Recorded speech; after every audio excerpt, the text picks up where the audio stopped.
Welcome to the Anti-Gentrification Coffee Club. My name is Bartholomew Jones, educator, MC, Black coffee anthropologist, and we're going to be getting into some of y'all's questions. So this is 5 minutes with Cxffeeblack in Memphis, Tennessee at the AGCC. Let's get into it. What's the first question, bro? Let's get into it. The first one is, what do you personally think Gen Z's role is / will be in coffee? Okay, so new research shows that Gen Z is probably going to be the key to success for specialty coffee companies. They're one of the largest growing demographics, especially because they spend so much money on e-commerce. And e-commerce is a huge sector that's blowing up in the coffee industry. There are kind of three things that we're seeing brands do to get access to this market share. With Gen Z, they're doing CPG or consumer packaged goods, specifically RTD products, so ready to drink. So that's your canned coffees. You're seeing a lot of those pop up from new brands. And then you're also seeing them focus on like instant specialty coffee. That's been a thing as of late. And then lastly, it's the rise of social media influencers doing like home barista tutorials. And so those are kind of three things that people are currently looking at to say this is why or how people are marketing to Gen Z. But I will say that like the key to that, based on what the research I've seen, is keeping them interested. As we know, like the whole TikTok era is crazy. People's attention span is gone. And I think it's important. Like these new innovations like canned coffee and stuff like that is important. But I think people are kind of missing the bigger point here, which is that like people are out of touch with what is actually happening in the current generation. I think that's for the most part because coffee has for a long time been this very kind of like good old boys club type thing. Yeah. And it's really disconnected from its indigenous roots. It's disconnected from the current generation. And I think honestly, that's one of the reasons why our brand has grown so much. The We Funder capital raise has been going crazy. Our brand has been going like crazy. We're most recently nominated or named most notable roaster of 2024. And I think it's because we actually are in this generation. Like, it's not me trying to figure out, what did the youth like? And then how do I connect my coffee, which is disconnected from them, to it by like making a drink called I don't know, I ain't fresh. You know what I'm saying? Like, it's like, I don't have to figure that out. Because You already tapped in. Yeah, and like, I don't have to make a drink called No Diddy in order to connect with like Gen Z. Like, we just be saying it at the coffee club because it's funny. Yeah. It's actually funny to us. I don't have to think, well, what would be funny to them? Because them is us in a lot of ways.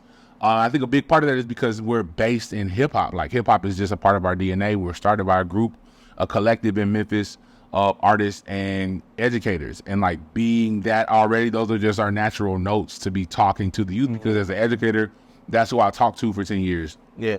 As a rapper, that's who we're talking to, is like you're talking to now. You know what I'm saying? Yeah. So I think that's just from merch to how many coffee companies do you know with a music catalog with over 1 million streams? And it's not because we were like, now I drink the coffee and it's super hot, drinking all the coffee while I'm on the block. You know what I'm saying? It's not like that. It's actually like, nah, we just be rapping and the coffee be dope and it just be like that. You know what I'm saying? So I think that a lot of times it's the idea and the premise behind, the assumptions behind these conversations is that the people starting the coffee company are not Black, are not part of hip hop culture, are not in Gen Z.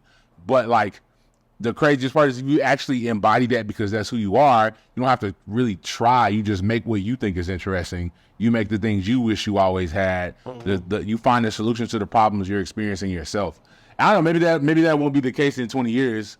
You know what I'm saying? But right now it's like That's the framework. it's almost crazy to hear people talk about like, how do you not like what, you know what I'm saying? Like it just is. We don't have, I don't have to go find a song to put on TikTok for our music or for our content or reels. Yeah. It's our music. We making the music we want to listen already made it. while we sipping the coffees we want to drink from our cousins in the motherland from an all Black supply chain type beat. You know what I'm saying? So yeah, it's a good question. What's the next one?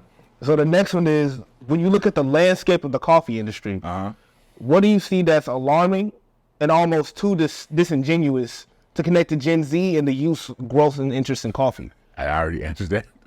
Yeah, it's like we still don't answer that in the. It's all connected. Yeah. But I feel like our connective tissue with that is the reason why the success is happening for Cxffeeblack. Yeah, I mean, think about your life, bro. Like you are a hip hop artist. Yeah, you are from Memphis. You are the youth. That's even a weird thing to exactly. say. And the fact that I can connect with this, because like I've only been here 5 months, and I feel more connected with this community than I felt in ones that were cultivated for me. Cultivated for me, you know. Exactly. This is actually us. It's like I feel like people are treating marketing coffee to Gen Z like youth pastors treat marketing Jesus to teenagers. Like it's like what's the hip thing right now? How can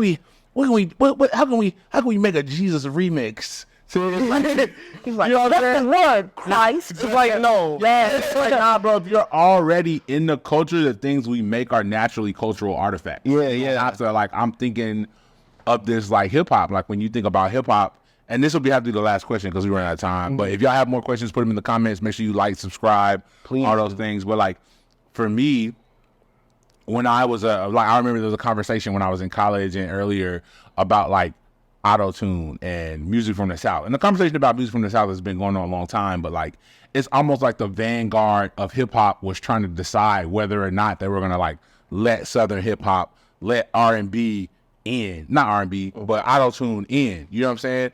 And it's like you really don't have a choice, bro. Like this is where we are. This is what we're making. You don't get to really guard it, but if you are under the delusion that you are, like that's where you lose because like you know, Nas, one of the greatest rappers of all time, Nas was like, yeah, and Jay-Z, you know what I'm saying? Like, these people like, auto-tune is dead, and then proceeded to, like, get lapped by every auto-tune artist from the South who was just making music that we like and we enjoy.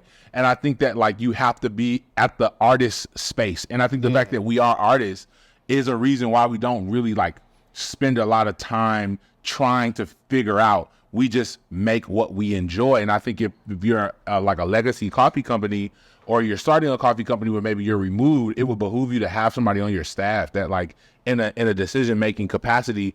And I think that's the biggest thing, bro, when we talk about blackness and coffee and all these things. Like people think, okay, cool, well, this is just a conversation that pertains to black people. No, this is a metaphor. This is literally a metaphor. And from this metaphor, we can then, blackness teaches us about our individuality regardless of race. And that teaches us about our humanity and vice versa. Like these things are interconnected. And so I just think people need to start paying attention to like actually drinking their coffee black and all the metaphorical capacities that could mean and embracing the actual notes that the beans, the seeds of life are giving us versus just like putting a bunch of sugar and cream on top of it and being like, well, I don't know why they're not getting it. You know what I'm saying? It's like, bro, you could just really tap in, you know?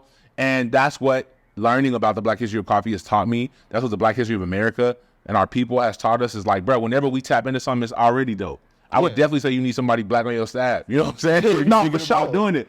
And you have to embrace these things because the things that we shy away from and like we see as too bitter, too burnt, right? Those are the same things that embrace, that have that color, those notes that we're looking for. You just have to push through the things that seem like they're pushing you away. The things that seem scary, right, are really that without gentrifying it. You know what I'm saying? Because then people are like, oh, I want to get into it, but I'm going to make it safe before I go there or before I embrace it. And it's like, embrace it in all of its itsness. You know what I'm saying? And you just drink the coffee black. And if, as you dial in, as you brew better, you'll find you do better. You know what I'm saying? So, exactly. Hey, this is the first 5 minutes with Coffee Black. I think we hit 7 minutes. But if you got questions, leave them in the comments. If you want to talk more at length, I'm going to have my calendar in our Discord so you can hop in and we can chop on a call for 15 minutes about this kind of stuff. But I love thinking about marketing, branding, history, art, music, coffee, science. These are the kind of topics. So I just wanted to sit down and get to talk with you all for a little bit about these on YouTube. Start growing the community. We're here with the homie Jay. We're with the homie Jay. Yeah, Jay, and new barista, you know what I'm saying, from the neighborhood.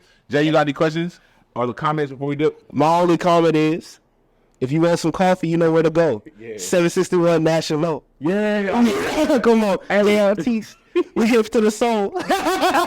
Nah, for real. Pull up. And I just want to comment to say that this space that we are cultivating is one of a kind. It's the type of space that we really want to promote to the world. So if you have any questions, please do leave them in below because that helps us cultivate the space even better. Yeah, we're going to do this once a week. So, you know, we'll pick the question that we think is the most interesting each week. Sometimes it'll be something we're just already talking about. Today we were talking about an article that we saw in the Daily Grind. But yeah, tap in with us, tap into the Patreon, the Discord if you want to talk about this stuff more at length. Keep that coffee black and we out. Peace.